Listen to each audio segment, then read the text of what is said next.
Hello, everyone. This is Lauren Steiner, and welcome to tonight's edition of the Robust Opposition. I'm really happy to have with me tonight one of my favorite journalists on the internet, Jordan Chariton from Status Coup News. How you doing, Jordan? Hey, thanks for having me, Lauren. Sure. I became familiar with Jordan when he was on TYT. He used to do segments with Emma Vigeland. Jordan left and started his own news service called Status Coup News. And before we get into the topic of tonight, which is his interview yesterday with Ro Khanna about whether the progressives are going to stand firm and vote no on the infrastructure bill, which is supposed to come up for a vote tomorrow, if it doesn't include it's going on the same track as the reconciliation bill. I want to ask Jordan how he became a journalist and why he decided to focus on the subjects that he focuses on. Because he did some amazing reporting from Standing Rock, from Flint, Michigan, about the water crisis. And he tends to go out into the field, whereas a lot of other YouTube hosts are just pundits and they just comment from their home studio. Yeah, a lot of people don't know that I actually got into this working for Fox News, of all places. I graduated college when the economy was collapsing in 2008, so I didn't really have many choices for work. I wasn't really politically knowledgeable then, so I just thought Fox was like a news outlet, and I had a connection to getting a job there. I was there for 2 years. I quickly got the hell out of there. Then I went over to MSNBC. Maybe it was just Fox that was the problem. I very quickly learned it was just corporate media in general. So between Fox and MSNBC, I was there for 3 years. Kind of did a couple other things in the years between, and then in 2016, I became the Young Turks' first reporter. I mean, they were mostly an opinion show from a studio. So I had the, good fortune of covering the Bernie campaign, the first one on the road, and a mix of other stories that I felt weren't really being covered by independent outlets, particularly like on the ground. You mentioned Standing Rock, Flint, I started covering back then, really working class issues. And kind of took off because there was, I quickly learned there was a huge appetite for the on the ground, actually giving a microphone to living, breathing working class people rather than, interviewing pundits and all that.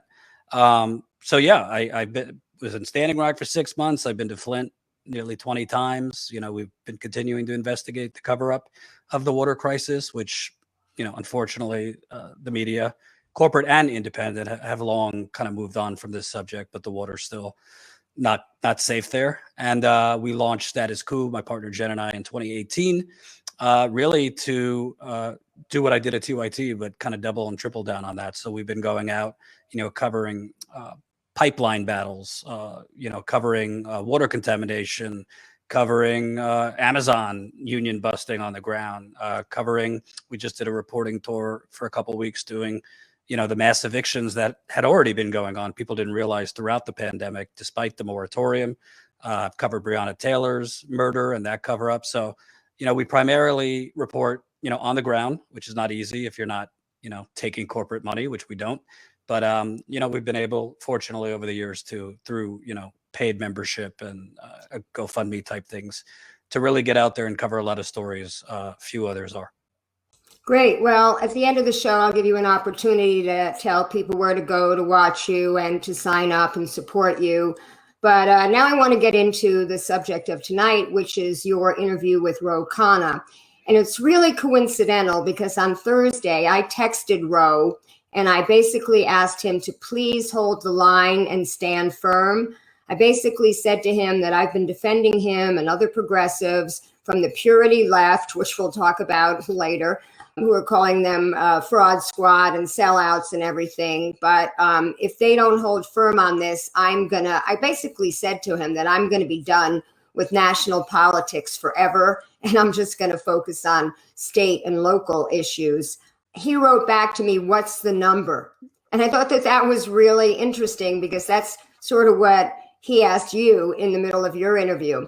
So first, before we talk about what he said, how did this interview come about? Yeah, so I had tweeted something Friday. I saw Ro on CNN. I was a little perplexed that he openly told CNN that, yeah, they, progressives would go lower than 3.5 trillion, which is pretty bad. Basic negotiation 101. You don't really put your cards on the table. I mean, whether they will go lower or not, they should be, taking no prisoners and taking this, all the way to the limit, so that even if they have to go a little lower, it's a little lower and not, to what Manchin and these corporate right wingers want, which would probably be closer to 1.5 trillion in what they want. So yeah, he responded to my tweet. We had a couple private messages, and I asked him, why don't you come on so we could talk about this? So yeah, he came on yesterday, and we aired it today. In the first question, you went right into, which I thought was great. You went right into what you objected to about his CNN interview. And you said that not only did you feel that he gave away the store by letting them know that they would be willing to negotiate lower, but you also said that he should have used as a talking point, give Joe Manchin's words right back at him, in which he had said at one point he wanted it to be 2, 3, 4 trillion. Were you satisfied with Ro's response to you, where he basically said that he is not going to give up any of the provisions in there?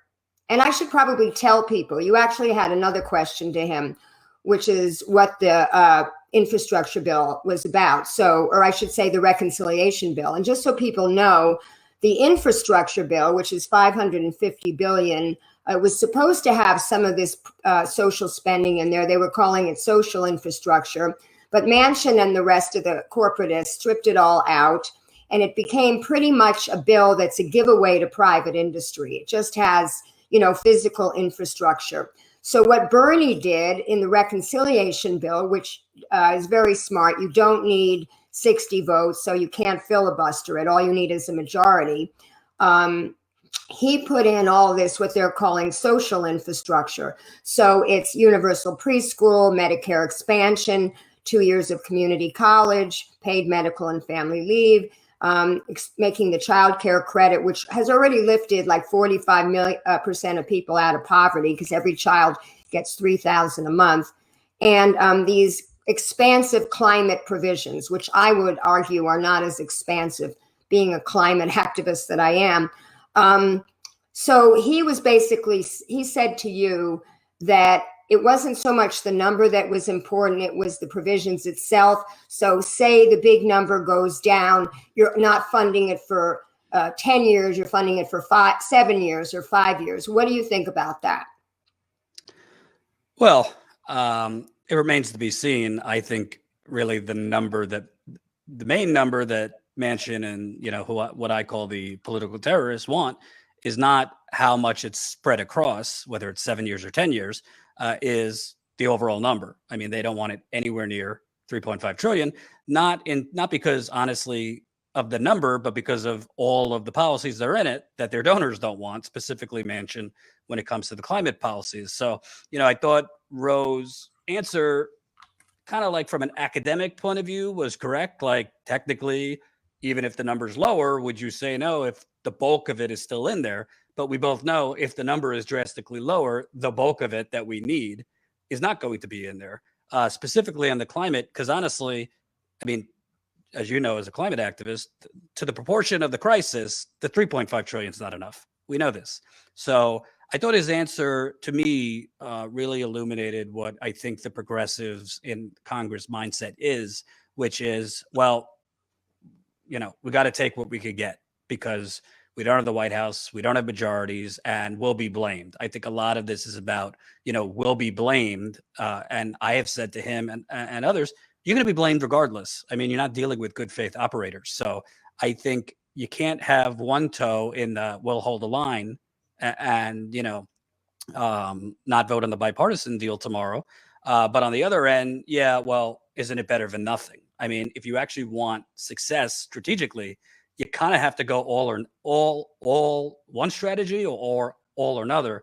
And I really think a lot of his answers to me exemplify that he thinks, and I would assume Jayapal and the rest of them, that even if it goes down, let's say to 2.2 to 2.5 trillion, that's still a major victory that they could sell. Well, he did say that progressives, and I agree with this because I was saying this in their defense with the COVID bills. And I know you mentioned in your interview the COVID bills, like they could have been bigger. People like Bree Joy Gray and Jimmy Dore were saying, oh, they need to be the Tea Party of the left. And the problem with the Tea Party is they always torpedo things. There's nothing that they're for. So if you're a progressive and you want your constituents to get these things, it's very hard to torpedo it and vote no. And I think Ro made that point to his credit. Do you have a response to that?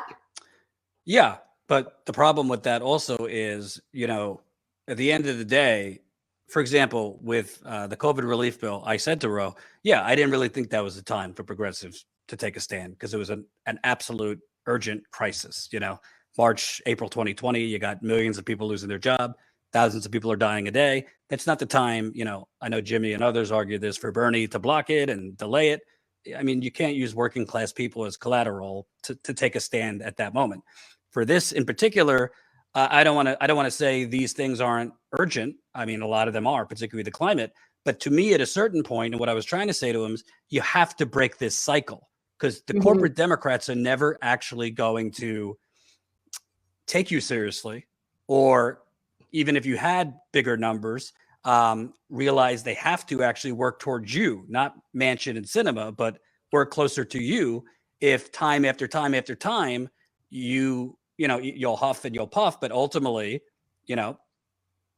the corporatists will get what they want and they will bend. So it is, meaning the progressives will bend. So it is a delicate line where I get what you're saying. Well, for their communities, you want something better than, if not nothing, but for your base, because it is important to have a progressive base that still is excited, is following you, is supporting you. If you're seen to just continually be basically succumbing to the neoliberal watering down of legislation, that it's, time after time, the same playbook, I think at a certain point you need to take a stand and say no. And that's why I said, to me, I would not take less than 3 trillion. You've already compromised. I listed the things that they have compromised on, that they have succumbed to. They didn't fight them on $15 minimum wage. Frankly, Biden ran on a public option. That's gone. We haven't even heard about it. So, and I honestly, from what I'm hearing, I mean, they'll be lucky at this point if they're going to get 2 trillion. So at a certain point, I mean, yeah, the media will blame you. Others will blame you. But, the corporate Democrats actually need to fear and take seriously that, they're not going to be able to get anything if they don't go closer to what the progressives want. Right. Well, I don't disagree with you in that. And I think that they should call Manchin's bluff, because obviously this is very important to Manchin, this infrastructure bill. But getting back to the reconciliation bill, I just want to make a couple of points before we talk about your questioning on $15 an hour, because I thought that was very good questioning. The energy bill is what the environmental groups are asking for. They just sent a letter the other day for $577 to $746 billion over 10 years. Now, as you know, Bernie Sanders ran on $1 trillion, and Biden was way less, may have been $3 trillion for money to address climate change. Now, what's interesting about this number, the high number, 746, is just a little under what they just approved for the NDAA, the highest defense spending but it's 1 year. Okay, so they're spending $750 billion a year on defense, and we're not even in a war with anyone anymore. So, what's their excuse? We know it's for the military-industrial complex. Same thing with all the funding to Israel. Obama agreed to, $38 billion over 10 years, which is $3.8 billion a year. And this is to a pretty wealthy country, Israel. But we know what they do with that money. They just buy weapons from our weapons manufacturers. So the fact that, they asked for an additional $1 billion for an Iron Dome, I mean, why can't they pay for that themselves? But that's rhetorical, because I know you agree with me. I'm with you. It's crazy. Yeah, it's crazy. The $15. Now, you said that, he caved on, the progressives caved on $15. And this was actually something that Biden did campaign on, even though he didn't campaign on Medicare for all. He just campaigned on the public option, which he caved on. And Ro pushed back. You said they didn't fight. And he pushed back by saying he had 23 members on a letter. And you were very smart to say, yeah, a letter, what's the use of that? But he did mention something that you didn't respond to that I thought was interesting. And I would have taken it a little further with him, asked him to elaborate. He said he did a press conference with Reverend Barber from the Poor People's Campaign, and also with Richard Trumka, who was the head of the AFL-CIO. He just died recently.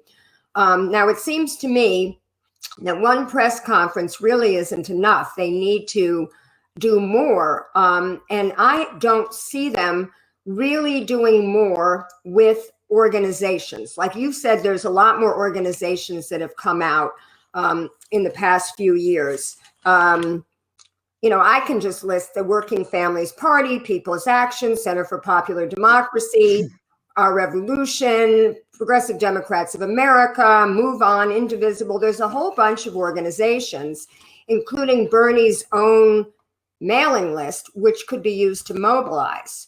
And you had mentioned that Obama had the largest army of, supporters that got him elected. Organizing for America became Obama for America, and then he disbanded it as soon as he got into office.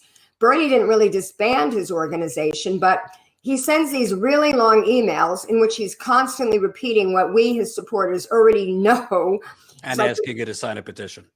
Yes, and then he asks you to sign a petition instead of, actually saying organize things in these members' districts. And I know that Our Revolution, because I see them on Facebook all the time, they are doing that. They do that in Gottheimer's district. They do it in Kathleen Rice's district. They're good. They're doing what all these other groups need to be doing. So he did push back about that. And you did talk about what the groups are doing. But there was one thing that you said that I don't know that I agree with. You said organizing in Manchin's district. And he said that he thought that organizing in Manchin's district wouldn't work because Manchin's district went primarily to Trump. And so and he thought the real problem was Sinema, because Sinema is kind of split 50-50 there. And he mentioned Mark Kelly, who's voting with Biden. So my question for the two of you would have been, if I was in on that interview, isn't there a danger that Manchin will flip to be a Republican if we push him too hard? So a few things. One, I thought it was very telling, and I think this is the crux of really the disagreement between people like me and maybe Congress people like Ro Khanna, is he said, yeah, I don't think it would make a difference to go to Manchin. Well, first of all, as I pointed out to him, yeah, well, Trump won West Virginia. He wasn't facing Bernie. Bernie won every county in West Virginia in the Democratic primary. And West Virginia on economic issues, I've been there a few times, is populist. There's a lot of cultural conservatism, but on the actual economic issues, they are more towards what the progressives have in this $3.5 trillion bill. And I think Ro Khanna and other progressives, they kind of poo-poo the strategy of actually getting outside of DC and pressuring these politicians because, well, Manchin is bought off. What would he care? Well, how do you know? They've never actually had any pressure or shaming on them. They have the media diplomatically slobbering over them, calling them, just responsible centrists. The only pressure I've ever seen on Joe Manchin, I mean, I don't know if many people know this, AOC had a communications director who left. I think somebody else, a chief of staff who left. Yeah, they created a super PAC. And the first thing they did was go on radio in West Virginia, pressure, basically saying Joe Manchin won't give you $2,000 checks during the COVID argument. And Manchin immediately started walking it back that he was open to $2,000 checks. So that's just one example. I also think he's wrong because in terms of Manchin, he is the driving force between stripping the climate proposals because of his coal, his coal companies, his coal donors. So to me, I think the truth is, it's not that they don't think it would actually be effective. It's that they are afraid of the lashing and maybe the backbenching they would receive from Pelosi, Schumer, and even Biden. But the reality is, look at the last 5 years, Lauren, you know this as good as I. What has worked? Bernie won 23 states doing exactly what we're describing. Obviously, he ran for president, but huge rallies, going against the establishment. It galvanized, armies of organizers, armies of activists. And if Joe Manchin or Kirsten Sinema or Josh Gottheimer are never going to actually feel that heat, yeah, we won't know if it will actually work. But what I can tell you, we've done this dance before, which is the inside baseball negotiating with, Pelosi, Schumer, Manchin, Sinema. And time again, it keeps getting us, way less than we need. No. I'm not disagreeing with you that we should be doing this. My question was, don't we run the danger of flipping him to be a Republican? What's to stop him from being a Republican? What's the difference? He is a Republican right now. I know, but if he joins the Republican Party because the Democrats push him too hard, the Democrats have just lost their majority. He doesn't care which party he's in, right? Right. I mean, I'm not gonna poo-poo it or minimize it, but I also have to flip it around and ask you, look at Manchin as a Democrat, or if he changes as a Republican, the climate would still be, most experts are saying it's now at the point where many things are irreversible. I don't want to say, poo-poo that it could get worse, but we have Democrats in control. They won't get rid of the filibuster. They won't. I mean, the bipartisan deal, we haven't even gotten to that, is just privatization on steroids. And this 3.5 trillion probably going to be stripped down to, if we're lucky, too. So right. I think like we can't continue constantly up. I mean, personally, for me, a lot of people give me shit and didn't like it. I voted for Biden. I didn't want to, but based on what I was seeing on the road, Trump really evolved from 2016 to 2020. I covered both. Yeah. 2016, it was more like a circus freak show. 2020, it was becoming a dangerous white supremacist conspiracy cult. And I would rather deal personally with fight Biden, Neera Tanden, and the neoliberal gang than Trump, QAnon, and Rudy. But in this case, at a certain point, we can't constantly operate under the paradigm of, well, what if it gets worse? Well, it is pretty bad now. I mean, people are being evicted, unemployment expired. I mean, these are Band-Aids for the climate problem. Really, they're talking about they don't even want to lower the Medicare age in this bill. So I think there is a risk to Manchin becoming a Republican. But I say, you miss 100% of the shots you don't take, the old adage. Manchin, Sinema, none of these people have actually felt the full wrath and pressure of the progressive movement. And as you know, there's a whole lot of people online right now that have been calling people like Ro and other sellouts for many, many months that might be activated if they actually fight, if they actually go out on offense. And I think it is important to activate the troops, which could actually help you with your leverage. Well, I totally agree with you. And I'm very, I've been pointing out since January that Jimmy Dore keeps harping on force the vote for Medicare for all, instead of when Bernie was actually trying to force a vote on $15 an hour. He didn't talk about that. Yep. When Cori Bush did her protest on the steps of the White House, of the Capitol, he didn't talk about that except to call it performative and a photo op. Right. I mean, I don't think that, and none of them are talking about this, that they're actually at the moment holding on. Right. I mean, they have big audiences. And quite frankly, I was on Jamal Thomas's radio show that he does for Sputnik Radio called Fault Lines. And I basically said it was bread and circuses. I mean, these people are like, in the old Roman days going to watch the gladiators fight. I see the comments that are made on Jimmy's show when he's talking about Cenk. It's like, go get him, Cenk. And go get him, Jimmy, and knock him dead. It's like they're watching some sort of professional wrestling. I don't see these people as effective, activists or organizers. I see them as keyboard warriors looking for some good drama. In fact, one person even wrote, I can't wait for episode 2 of the Cenk and Jimmy show. I mean, it's really very sad. I'm totally with you. You're with me. Yeah. I mean, bottom line, I'm sure at some point, everybody will be in, Jimmy's ire. I'm sure my time will come. But at the end of the day, Jimmy, not just Jimmy, all these channels that are spending 75% of their time bashing AOC and the rest of them, hey, criticize them. I have no issue with that. But look at their channels. you see as much coverage on the explosion of worker strikes in this country right now? No, You see the same coverage on the union drives going on? no. Amazon, Starbucks, other companies. You see them having these workers on? You see any of them actually going out there and, on the ground, even if, they don't have to go on the ground. I mean, I've been covering Amazon, Starbucks, Nabisco, others. I'm trying to organize to Buffalo to cover the Starbucks union drive. That's not as sexy a topic. It won't get these channels clicks. But if, honestly, to me, it's the biggest development and positive development in the progressive movement in 20 years, Yeah. specifically in labor. This should be leading most of these channels, crickets, because Yeah. most of them are doing clickbait bullshit on, commentary on this person's live stream, this personality versus this personality. I don't really care if people criticize TYT. My opinions aren't really hidden about TYT, but it just seems to me that there's a lot of focus on bashing and, let's filter out who the fake progressives are. But there is no strategy beyond that. I mean, I always ask people who are ranting at me that I'm not calling them a sellout. Okay, if I start calling them a sellout, all of them every day, what next? What's the strategy? Is it MPP? I mean, straight up, that's a long-term strategy. That's not going to do anything in the short term. Yeah, and everything Is it totally screw electoral politics? Let's do a general strike. Fine.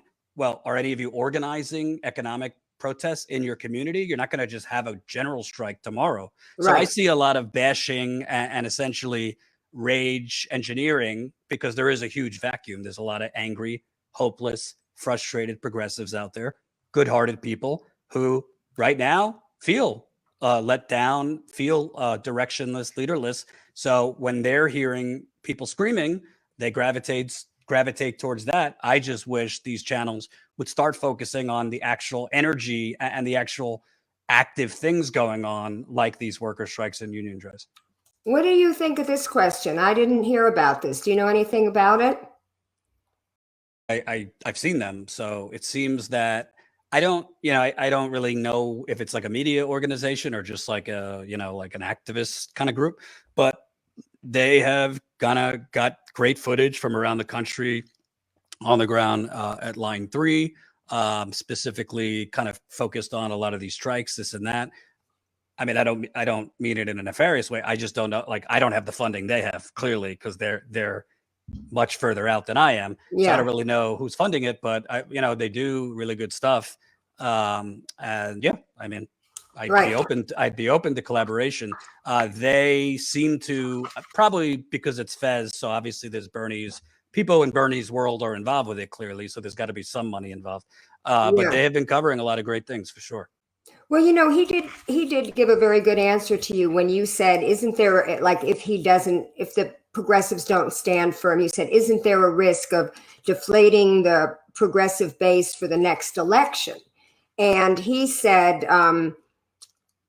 he thought that he doesn't have any problem with the progressive left doing their activism outside of the Democratic Party. And he gave the examples of MLK Jr. and Cesar Chavez, who were activists outside the party, pushing the party, pressuring the party. I thought that was a good answer. The other thing is, I would say that the base of the Democratic Party isn't necessarily the progressive left. If it's these Democrats that are very afraid of Trump, like anybody who's not Trump. Right. And I don't think they're really following what the Democrats are doing. Similarly, I want to talk a little bit later about this Washington Post article. Just like the Trump supporters didn't really follow what he was doing, because it wasn't about what he was doing; it was about him. Right. I think what I was trying to get across to him with the progressive base, obviously the Democratic Party's base isn't capital P progressive. I was trying to say, I mean, look at what just happened with Nina Turner. I don't think she lost because like progressives nationally weren't there was a lot of reasons she lost. It's not because, the progressives nationally weren't, excited and invigorated, but if they're going to continue in many people's views, fold like a cheap tent and not hold firm and negotiate in an aggressive way, then, you're going to have more important people saying, yeah, I'm not going to support that progressive candidate because she's running as a Democrat, or I'm not going to screw Nina Turner, She didn't come to the rally. So I do think there's an element of, you do need progressives excited about the electeds we do have. And if not, basically mass canceling any candidate that does run because the squad has let them down. And we're seeing a lot of that. Yeah. And he made the good point, relating to that we need more progressives elected, that it's not a matter of what the progressives there do when they don't have enough numbers. Now, you made a great point about coordination. You said there's not enough coordination between these squad members. I mean, you see sometimes the squad are united, sometimes it's just one or two of them. And this goes to the discussion that I had with Pramila Jayapal when I had her on my show last year, talking about how she was making a play to make the HEROES Act more progressive. And I worked in a little group with Kai Newkirk, where we were actually organizing the first in-person socially distanced protests on the ground in Democratic districts. And we in Los Angeles did ours in front of Jimmy Gomez's office to try to get him to support what Pramila was doing. Anyway, when I had her on the show, and I was talking about the inside-outside strategy, because she started out as an activist, I said, how do you plan to use people like us on the outside, activists, to help you get what you want done on the inside? And she said the first thing that they needed was a more strategy in terms of priorities. They needed to really come up with a smaller list of priorities because everybody was all over the place. So prioritizing and coordinating kind of go together in my mind. And I would have liked to talk with Ro a little bit more about how the sausage is made there in Congress, because, Pramila made a great point to me. She said, just because you don't see us talking about all this stuff doesn't mean we're not doing it. Obviously, we don't want to be broadcasting our strategy to the opposition. Yeah, I mean, I understand that, but at the same time, I mean, you got to give progressives something out there, right? I mean, I remember I was covering a rally. There was a lot of people outside AOC's office protesting her about Medicare for all. Susan Sarandon was there. It's actually pretty constructive. They weren't like granting that she's a fraud. They said, we want to back you, but please, what is the strategy here? So on one hand, yeah, you don't want to telegraph your strategy, but at the other hand, like, it is your responsibility to give your base something, some hope, some direction of what you're doing. I don't really think they thoroughly explained in depth why they were against forced to vote. I mean, we don't need to relitigate that, but I think they tried not to talk about it, and then they kind of acted a little bit indignant when they had to talk about it. Like Ro, for example, he came on. I don't agree with everything he said, but at least he's talking to a progressive host, to the progressive audience. There hasn't been a lot of that. So I think if you're just going to say to yourself, well, they might not understand, but we're doing a lot, behind the scenes. Yeah, people aren't going to buy that. You need to really tell them what is the short term. That's why I asked them, is there a strategy right now for Medicare for all? Obviously, you don't have the president, the White House, but what is the strategy? We can't just take a pause on trying to get this for every 4 years if we don't get the White House. Right. So I do think the problem with the coordination, yes, priorities, all this, but coordination is only so good if you're actually willing to take political hostages. Right. And it doesn't seem at the end of the day they are. Well, that's what it comes down to. They've got to call their bluff. They've just got to call their bluff. And I think this infrastructure bill is so important to Manchin, because I read something about him that it's not so much that he's a conservative. Yes, he does have a coal company that he makes $4.5 million a year from, but he prides himself more on being able to forge bipartisan agreements. So I think it would be a huge loss for his ego if, this didn't happen. Similarly, Ryan Grimm's philosophy of Nancy Pelosi, which, Jimmy Dore caused everybody to hate Ryan Grimm, but his philosophy of Pelosi is, because Pelosi, Schumer, and Biden side with Bernie on this reconciliation bill, not with Manchin. And people are very suspicious of that, and they're wondering why that is, because she's such a corporatist. But Ryan Grimm's theory is that this is her legacy. She's going to be retiring. This is her last term. She doesn't need any more money. She's filthy rich, her and her husband. And she wants to have a legacy that's more than the ACA. Because the ACA is very problematic. We know it's a right-wing plan cooked up by the Heritage Foundation, first proposed by Republican Bob Dole, first implemented by Republican Mitt Romney, and it forces people to buy a private product they can't afford to use. Right. So I think Ro did answer your question about the strategy for Medicare for all. And he did say that he thought it was very important that we have a president, who supports the policy, which is why they were fighting more for $15. I think what he said was Medicare expansion. Follow Bernie's lead, because Bernie has been fighting for Medicare for all since the 70s. I mean, he's been talking about it since he's a mayor. And he's been taking people up to Canada to buy drugs since then. Now, he recognizes that we're not going to get Medicare for all this year. Pramila Jayapal recognized it. That's why she said force the vote was a bad strategy, because if we had a vote and it lost, it would set back the movement. She literally said that. And I don't doubt her integrity in terms of support and her sincerity in terms of supporting that policy. But Ro's point, and I want to know if you disagreed with this, was that when you get more people, when you get more things covered, like vision, dental, hearing, when you lower the age to 60 and get more people on it, you create a political space for it, because now you have it's better, and, more people are in it, and it becomes harder to take away, and you can only expand from there. I've told my audience, people say this is incremental. I mean, if you read what's in this bill, it's not incremental. That's just preposterous. If we could get these things that are in this bill under essentially a right-wing president, it's pretty big deal. I didn't think we would get most of these things under Biden. And credit to Bernie Sanders, not Biden, by the way. Bernie's the one that pushed this and got it even up to 3.5 trillion.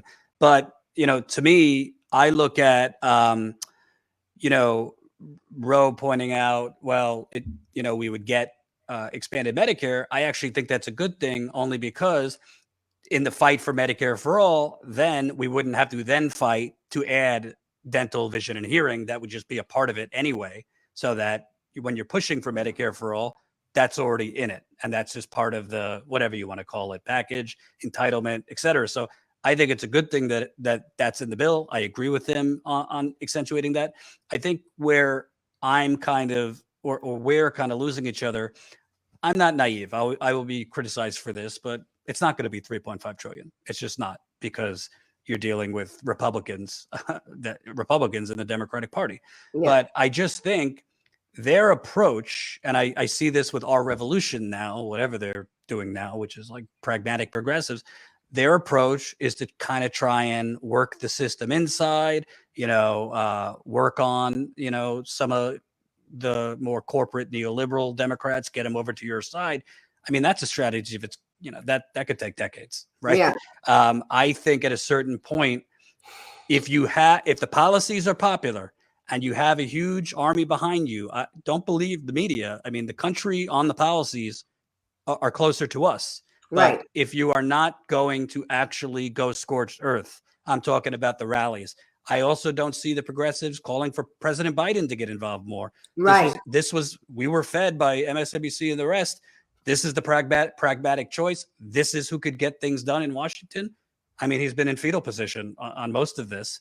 Right. So I think the progressives need to, again, this is not the only thing that would get it through, but when you actually apply pressure on corporatists, when you don't just continually, inside negotiate and all this, but whether it be rallies, whether it be enlisting your troops, we need you.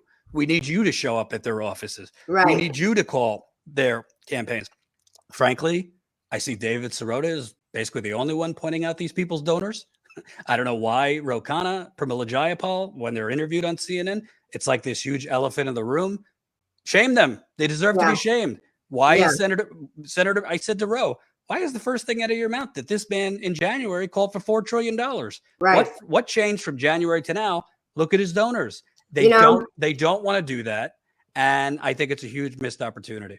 Well, it has to do with the norms of the Senate, of the institution. Unfortunately, there's certain norms. And in the article that I want to talk about after we talk about Julian Assange, the one that Robert Kagan wrote, all norms are out the window. And while Democrats are like trying to, follow the norms, we have a fascist takeover in the making. Right. So I think I talked to you about your all of your good questions and all of his answers. You kind of veered off of this to talk about Julian Assange, which was great because no one has put any of these progressives on the hot seat about Julian Assange. And his answer was basically to talk about how Julian is the press and he's publishing things. And it's a very bad precedent to start locking up publishers. You didn't ask him, then what are you going to do about it, Ro? Because that would have been a good question. He hasn't done anything about it. He's kind of just tutting about it. And the other thing that you could have challenged him on was that he said he doesn't defend the hacking, which implied to me that he thinks that Chelsea Manning and Edward Snowden were guilty. And personally, to me, they are whistleblowers. And whistleblowers today, if they have to hack to whistleblow, as long as they don't, release any sensitive information that the enemy could use against us, which was determined that they didn't, then they need to be protected as much as publishers.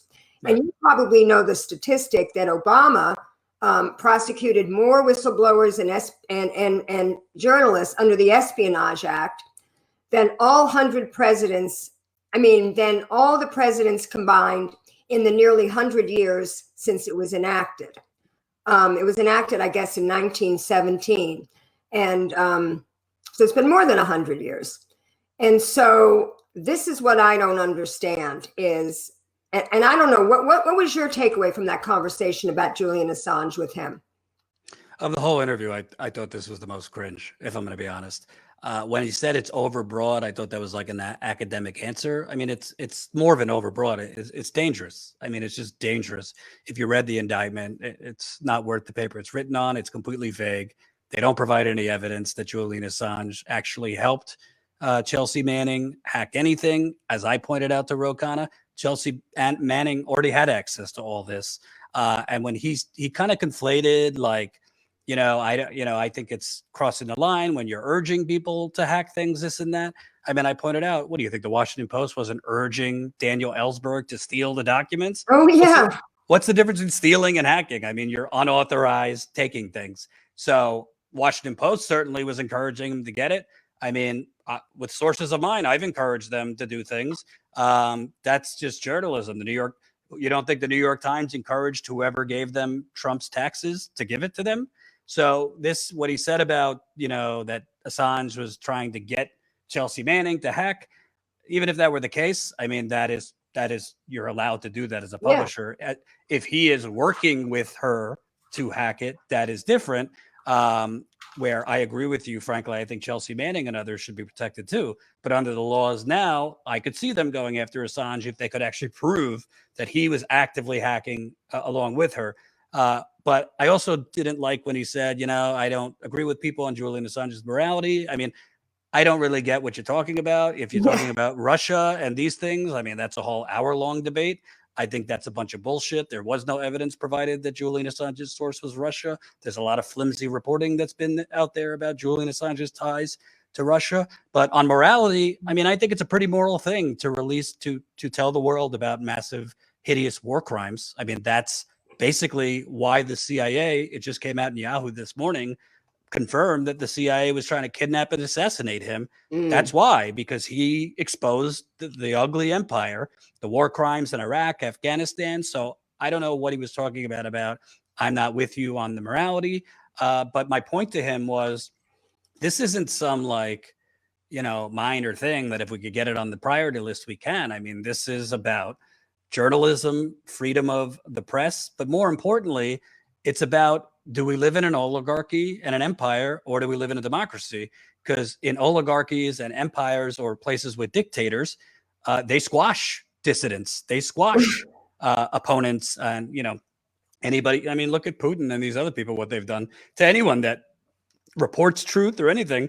That's what's going on with him. And I thought it was a pretty, he wasn't expecting it, clearly. I don't think he wanted to talk about it, but I thought it was a pretty weak answer. And I was trying to get to, I was trying to kind of gently say, well, can you raise it on your priority list a little bit? Because I mean, this is a serious thing. And, I'm no Julian Assange, but if they're going to do it to him, we see what they're doing to Stephen Donziger.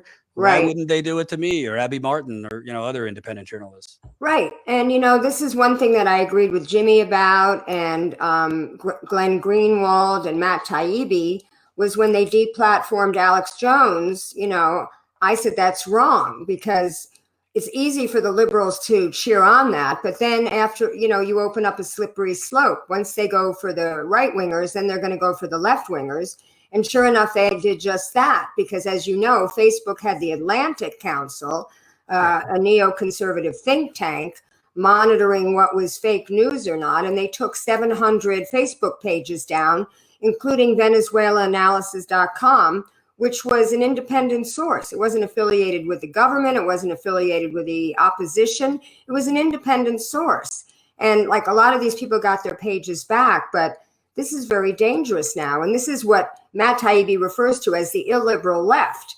They don't want any criticism, even when it comes down to politically incorrect speech. It's like, I agree with the right wing when they call us snowflakes. Some of them are really snowflakes. We have to, I cut my teeth on this whole First Amendment thing in 1978 when I was interning in the newsroom at WBZ in Boston. I was a junior. It was after my junior year in college. And it was the summer that the Nazis were going to march in Skokie. And there's a lot of Holocaust survivors in Skokie. And the ACLU came out and defended them, because they said, look, it's better to have the free speech and have like the counter protest, because the best antidote to bad speech is good speech. So call like the Anti-Defamation League of the B'nai B'rith, for example, let them know, have them do a counter protest and have all this out in the air. But now you've got a lot of people saying Milo should not, speak at universities, and, hate speech is not it shouldn't be protected speech and all this. But, I don't want to get into a whole conversation, but do you have like a brief response? I mean, do you agree with me on that? Yeah. I mean, bottom line, I think the Nazis had a right to, or whatever they were at Charlottesville, had a right to do it. It's as a Jew, it's offensive to me, but I think that's just free speech. But if we're going to let, neo-Nazis and stuff march and spew their hate, then we need to protect people like Julian Assange and people who are, exposing empire, war crimes, and this and that. Where I disagree with people, Michael Tracy, I think when I was at the Young Turks, was writing articles about, oh, woe is the Charlottesville marchers who are getting fired from their jobs. I mean, free speech doesn't entitle you to like maintain your jobs if you're going around chanting, Jews won't replace us with tiki torches. But no, as a Jew, I find it pretty offensive. I think it's a growing trend on the left, which I think is disgusting. A lot of these lefties I've seen like tacitly bringing up the Nazis and the Holocaust and like comparing COVID things to the Holocaust. I mean, I just think that's disgusting and so ignorant. But no, I think, to me, Alex Jones, it is a slippery slope because we're feeling it. I mean, they're suppressing us hard on YouTube. They've censored a lot of our videos that should have never been taken down. I think we're not far away, maybe a year or two from YouTube just removing channels like Status Coup and others. So I think censorship is a big problem. But I also think that, we should not, there's a fine line. Like I see Glenn Greenwald and others who seem to kind of tacitly be more focused on like the Nazis not having their rights than like them being Nazis. So I think we also have to point out how incorrigible and disgusting, these people are. Right. Which leads me to the final segment of our show, which is to talk about this article by Robert Kagan, who, speaking of neocons, is a disgusting neocon, one of the ones responsible for the Iraq War. Oh, yeah. But he wrote a surprisingly good article. It was an opinion piece in the Washington Post that I shared with you. And it had, I thought it backed up with a lot of facts and a lot of good analysis what's going on. And certain things that I've been on the fence about for 4 years is Trump just an authoritarian, or is he an actual fascist?